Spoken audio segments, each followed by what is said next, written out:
Hello, one and all, everybody. Welcome back to the channel. We are in Paul Brown Stadium in Cincy, Ohio, Cincinnati, on the Ohio River.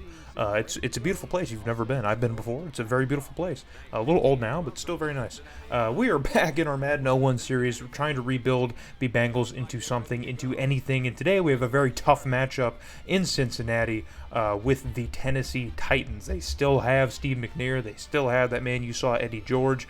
This is a high-powered offense, to say the least, and they absolutely outmatch us. We had a fantastic close victory against another division rival in the Ravens last video, so now we're starting things off here hot around midfield against the Titans as Achilles Smith finds Peter Warrick, who's got some speed here, but he can't break off that final tackle to get into the end zone, but it doesn't matter, baby, because we're here inside the 5-yard line, cooking already. You see Achilles Smith dropping back. He's got beautiful coverage up front all day to make a decision, and this time he makes the right decision. Remember last week he had or in the last video, he had an interception. I gotta remember we're not doing these game plays weekly here. We've skipped ahead a little bit here, trying to get through this first season. Achilles Smith drops back again and floats this one out to, I believe that's McGee in the back of the end zone, who makes the catch between a few defenders, and he's got himself a touchdown. And I love how both Corey Dillon and our fullback, Gorse, picked up the edge rush there. But that's going to bring an end to the first quarter as we take a 7-0 lead over the undefeated Titans into the second quarter. We have an opportunity with the football yet again. It's 1st and 10, so we're going to hand this one off to Corey Dillon, who finds an opening, finds some space, gets gobbled up into some pressure there, but is able to fall forward and get a nice pickup. So on 2nd and 4, what are we going to do? We're going to pitch to Corey Dillon again, and this time he's going to get spun out at about the line of scrimmage, maybe a yard behind, so not much doing on the run game there on our second play as Tennessee's defense stands tall. So on 3rd and 6, we need to get the first down or a little bit more if possible. Achilles Smith's got all day to throw, and this time he floats this one out to a man who is not covered, but hold on, Tennessee's getting a little bit handsy out there. So we're going to get a rare pass interference call in Madden, and that's going to give our offensive drive a new lease on life as Tennessee's making some pretty rough mistakes here early on in this game. And look at that dude, Jeff Fisher's pissed. That is Jeff Fisher, right? I'm pretty sure that's Jeff Fisher. Am I wrong? My knowledge on coaches from this era is very cooked, so please forgive me.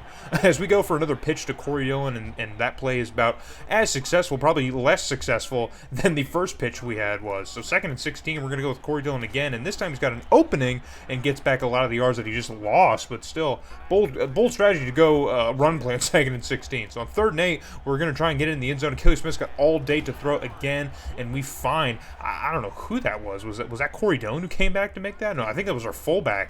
But we are unable to get the first down, and so we're going to send out Pelfrey to knock home a field goal and take a 10-0 lead over the Titans late in the first half. But Tennessee still has an opportunity here. They still have plenty of time to do something, so Steve McNair's going to drop back. He's got all the time in the world, and he's going to find an open man with nobody in front of him, and the defense overruns the play, but he doesn't have all the speed, and our defender's able to catch back up and get him down, but not before he gets a good 30-40 yards or more. And on the very next play, Eddie George is making us look absolutely foolish as he busts up the middle. So Tennessee, within a couple plays, is now within our own 10-yard line, looking to strike and put some points on the board. Steve McNair's going to drop back, and he's going to float this one into the back of the end zone. I think that's to Pickens, I think. But that one is unsuccessful. So 2nd goal here, 25 seconds. Steve McNair dropping back again. He's got a good clean pocket, and this time he does find an open receiver who says, "Get off of me." And Tennessee is going to match the points that we've put up in the first half by adding 6 of their own.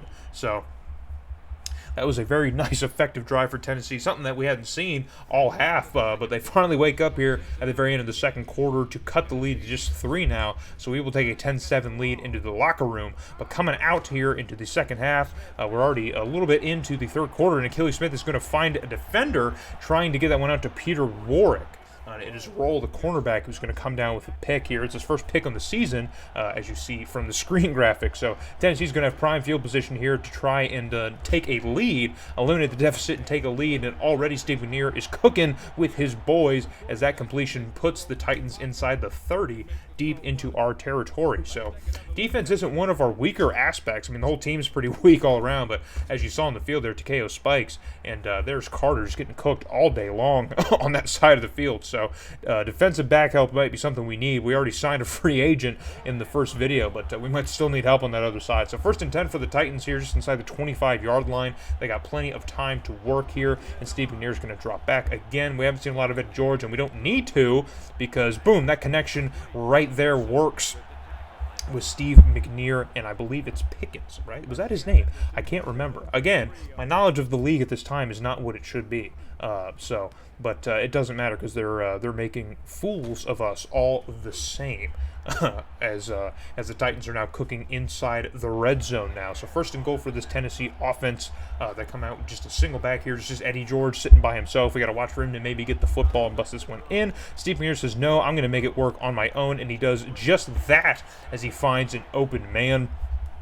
And Tennessee now has a new lead. So we need to answer back here as the third quarter is coming to a close. Achilles Smith's going to drop back. He's got pressure in his face. He's running from the pressure. And on the run, he makes a throw to McGee, who's got some space going north. And there were Titans all around him, but none of them wanted to get aggressive and make that tackle before McGee could get another 5 or 10 yards. So we turn a nice reception into an even bigger gain as we were deep in Tennessee territory now. And Achilles Smith's going to float this one out now and find another open target, and he's going to get brought down at about the 25-yard line. So much like the Titans at the end of the first half, we are now answering back here in full force in this third quarter. So just 11 seconds left to go here. We are in the I formation here, but we are not going to run it. Corey Dillon's going to pick up that rusher, and Achilles Smith is going to find Peter Warrick across the middle. He makes a spectacular one-handed grab and gets brought down at just about the goal line. Probably going to challenge that ball spot, but look at that pickup by Corey Dillon. What an amazing pickup.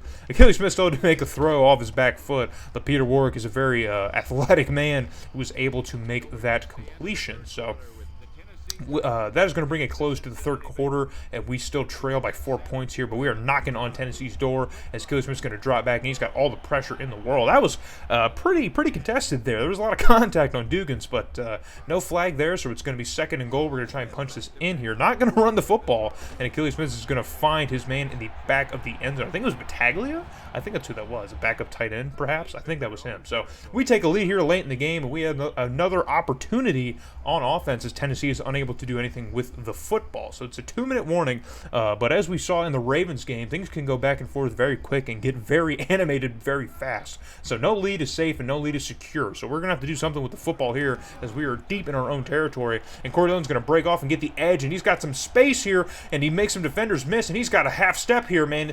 They're on his back, but they're not going to catch him. 20, 15, 10, 5, and no one's getting Corey Dillon as he has all the speed he needs to get an 87-yard touchdown, and that is what we were waiting on, watching him, man. We had those nasty pitch plays that didn't really go anywhere. And you can see there he gets caught in the middle of the line of scrimmage and has to redirect. And two guys made a good effort here, but the space is just not there. You got a defensive lineman and a linebacker in pursuit. You're not going to catch Corey Dillon, dog. It's just not going to happen. So this is one of the great things we can expect from this offense, is having people like Corey Dillon to do stuff like that. So Tennessee's going to get another opportunity as pressures in Steve McNair's face, but he gets rid of the football and finds an open man. Again, that's Carter back there just getting absolutely cooked. A ton of space. Look at that, bro. He's a good 3-4 yards off the play. Just proud of him for making the tackle, saving the touchdown. But Tennessee is already moving, as that connection between Thigpen has been cooking all day for Steve McNair and this Tennessee offense. So in shotgun formation, Tennessee's looking to make something happen quick. They're not going to waste any time, as you can see, as they pick up another first down, this time to a different receiver. So Steve McNair is spraying the ball around. You can see he's having a pretty solid day with just 1 minute left to go, and they're going to officially call a timeout as they are in control of this ball game. They've got all the chips on their side. So time is taken now as Steve McNair cannot connect across the middle to Pickens, who tried to make a one-arm grab like Peter Warrick earlier in the game, and they cannot do it. So 2nd and 10 for Tennessee in Cincinnati territory. McNair off his back foot, but he finds an open man as our defender overruns the play, and there's Carter in pursuit again, and he cannot get there, but that is going to be a touchdown for Tennessee. So things are heating up now, and I'm showing you a kickoff, so this means that something spicy is going to happen. Pay attention, keep your eyes fixed, your eyes peeled. 52 seconds, and Tennessee's going to go for the onside here because they know that they need the ball to win here, but they do not get it. So now we are in the driver's seat with 51 seconds left to go. That should just about ice it, you would think. But Tennessee stands tall on a 3rd down, and Cliff Gross our fullback is going to be injured on the play. So we're going to send out Pelfrey here to try and knock home this field goal, and he cannot do it, as that was a pretty pathetic, a pretty piss-poor attempt at a field goal. I mean, that was probably, what, 45, 50 yards maybe? Maybe a little bit shorter, and he did not have the leg for it. So Tennessee's going to get an opportunity at pretty good solid field position here at their own 40-yard line to try and maybe get a lead here, just extend this game, take the lead, win. Who knows? So 25 seconds and counting here. Tennessee just past midfield. The time is of the essence. They got to move. Steve Mears going to spike the ball, and they're going to take a second here to think this one over. So 2nd and 10 now. 20 seconds left to go just inside the 50. McNear got a clean pocket in front of him. He's going to float this one out, and we got 2 Bengals over there absolutely all over Dyson, and he cannot haul it in. So 14 seconds left. 3rd and 10. Our defense needs to stand tall. We are so close to just putting this game away. So very, very close. And McNear's going to drop back. He's got a clean pocket all day to throw yet again. He pump fakes, and on the run, he makes another throw. And he finds Pickens, who's got some room, and he shakes off Newsome, I believe, our safety, and gets into the end zone for a touchdown with just 5 seconds left to go. And that is going to give Tennessee a lead, a 27-24 lead.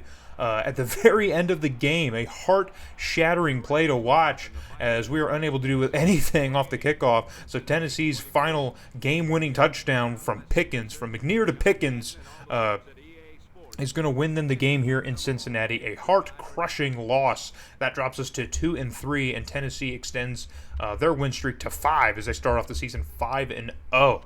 Absolutely not. So both teams are pretty terrible on 3rd down. I guess we were better since we had less opportunities. But we were both effective in the red zone here. We controlled the ball a little bit more.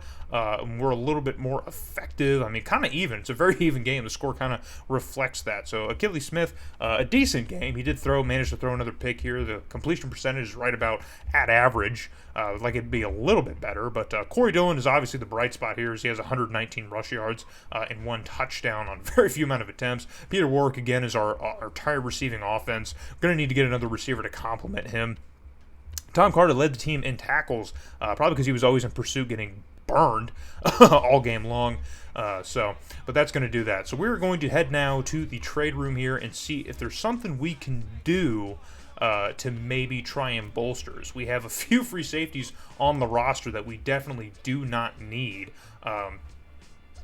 And I think, importantly, what's happening here is I think we have our deadline. So I noticed in our last game, Tennessee had a safety who was out for the year. He got injured. So I know we had depth at the position. So I thought, hey, I'll make a trade with a division rival here and take a draft pick, and they can have one of these young safeties that we are not going to use. So taking a look at the season, the other game that we played before that was before that Titans game was a Dolphins game that we also lost. So that's how we got to 2-3 on the year as we now play our first game against the Pittsburgh Steelers here in year 1. I believe it's our first game. I don't think I've simmed a game with them yet. But we are in Three River Stadium in Pittsburgh. That's right. The Steelers still playing in Three River Stadium in this game, and they will continue to, as that does not change. That was one of the many funny things I liked about starting a franchise in Madden 01 is all the weird, wacky things like the Steelers playing in a baseball stadium.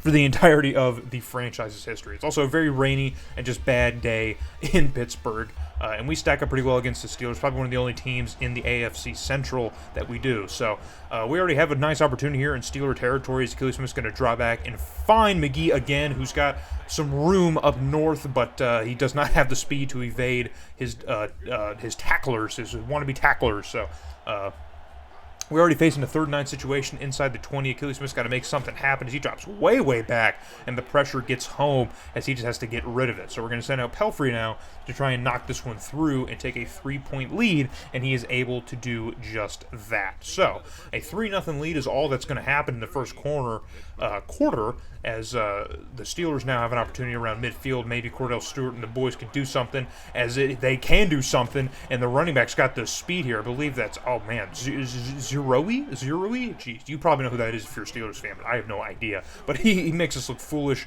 on that play here. The Steelers have a great scoring opportunity, and Cordell Stewart dots the corner of the end zone, but that one's not going to be inbound. So they're going to have to send out their kick unit to try and knock this game up at 3 apiece, and they are able to do just that as Brown knocks home a 32-yarder. So The Steelers now finally are able to answer back as nothing's happening really in this rain game. But we have an opportunity here late in the first half to do something as Achilles Smith finds McGee again in the middle of the field to pick up a first down in Steeler territory. And we're going to run the hurry up here as we want to try and get something done here before the clock hits triple zeros, even though we have plenty of time here. So Achilles Smith's going to drop back, and the pressure's getting to him, but he gets rid of the football and finds Peter Warrick in between two defenders, who makes a spectacular grab and is brought down inside the Steeler 20. So we are now cooking inside the red zone as he's brought down at the 15-yard line, and we're going to try and make a mad dash to get to the line of scrimmage to try and run another play, even though, again, we have the time to do something. Achilles Smith not going to spike it. He's just going to try and go for it and get this one in the end zone, and he successfully manages to do that as he finds McGee in the middle of the end zone for our first touchdown here in Pittsburgh of this series. So we take a 10-3 lead over the Steelers, but Cordell Stewart, he wants to answer back quickly as he finds a man deep down, and it's the running back we find. An amazing grab by him, jeez. So the Steelers have a prime scoring opportunity now before the half is over, and this time he finds Hines Ward, who hauls this one in just before the goal line. That's a young Hines Ward, but he's already making things work for the Steelers. So Cordell Stewart,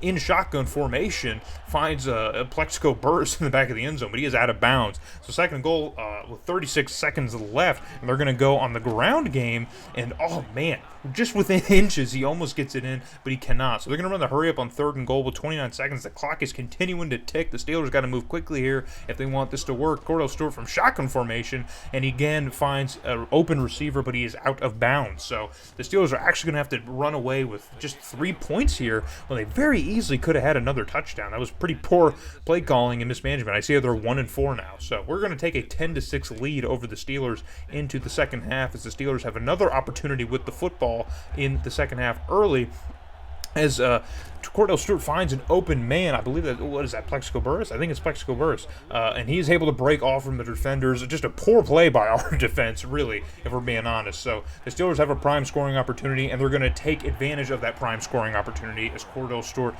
finds his open tight end for the Steelers' first touchdown of the game. And that is going to give them a 13-10 lead, pending the extra point, of course.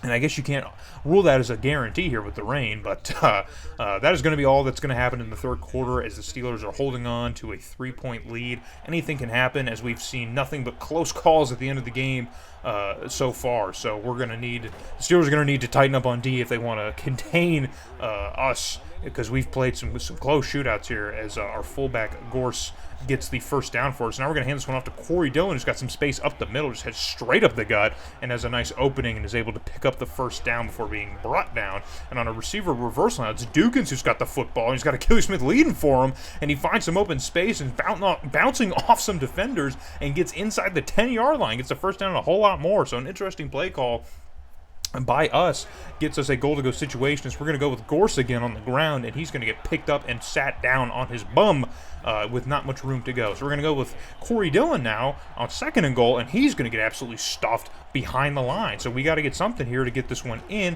and we float this one out to McGee, who has it right on the goal line, and he didn't quite get in there.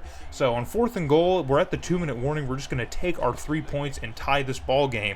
And so now, someone ring the bell, ring the doom bell, because anything can happen. So the Steelers have burned some time getting to midfield here. They have an opportunity to put us away as Cordell Stewart finds an open man, and that is, I don't know who that is, who made that shoestring tackle, but he absolutely saves the touchdown there. A very athletic play from a guy who doesn't look that athletic. So 3rd and 8 now for the Steelers with just under a minute left to go. They're going to go with the ground game, and we get to him, initial contact, but we can't bring him down, and he's able to fall forward.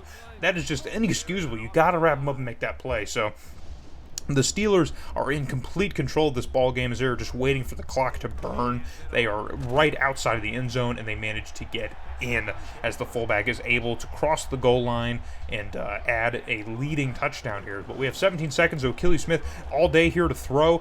Could this be the play that wins us the game or ties us the game as he finds Corey Dillon, who's open, and he gets brought down inside the 20 with 6 seconds left to go. So one play could potentially tie this game and erase everything that just happened in the last drive. We need something here. Achilles Smith, can you do it? His pressure's off the edge, and he floats it to McGee, who's got it. And it's a touchdown for the Bengals. Do you believe in magic? Do you believe in miracles? It's the Pittsburgh Miracle, as the Bengals are able to answer back the Steelers' late fourth quarter touchdown with just 15 seconds, and that's going to bring us to overtime. So the Steelers are going to start with the football. This is old OT rules, and we make a stop here just short of the first down sticks. So we're going to have an opportunity now to win the game, as the Steelers have burned their first drive. And Achilles Smith is going to keep it for himself, but he's going to fumble. Oh, no, Achilles Smith, what are you doing? Oh, Achilles Smith fumbles the ball on our first play on offense, and the Steelers are moving. They just need to get within field goal range, and they can put us away, and that first down gets them ever so closer. After crawling back from the depths here, not really the depths, we never really were down by a lot, but the Steelers were really in control of this ball game in the second half, and we were just able to keep things tied so we can extend the game, and now it looks like the Steelers are probably going to set up here victory formation, and here's Brown's field goal kick, and it is good in the rain, and that is going to be all she wrote in Pittsburgh, as our late fourth quarter rally, our late game rally falls short because Achilles Smith cannot hang on to the ball. He's got butterfingers. I know he's a scrambler, but geez, come on, man. And this is a game we absolutely had to win, man. It's early in the season, I know, but like, we had an opportunity looking at the other scores to easily be like 3-2, you know, maybe even a 4-win team. But this is definitely a game that we needed to get right on. We definitely needed to win in Pittsburgh and just beat the Steelers in general, set the tone here, and we didn't do that. So looking at the stats, the Steelers controlled the game. They really did, stat-wise. They were a lot better on third down, just a little bit better.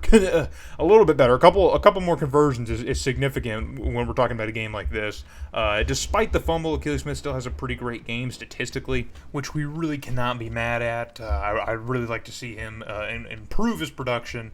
Speaking of production, Corey Dillon is down for this game, which we really needed. So is Peter Warwick's, which is unfortunate. So we pick up 2 losses in this video, a really rough batch of games. I think we even lost to the Dolphins off screen that I simmed. So it's been a rough couple weeks here as we fall to 2-4. So we're going to need everyone here back in the next video to help cheer us on as we try to get back into the win column here in this Bengals series.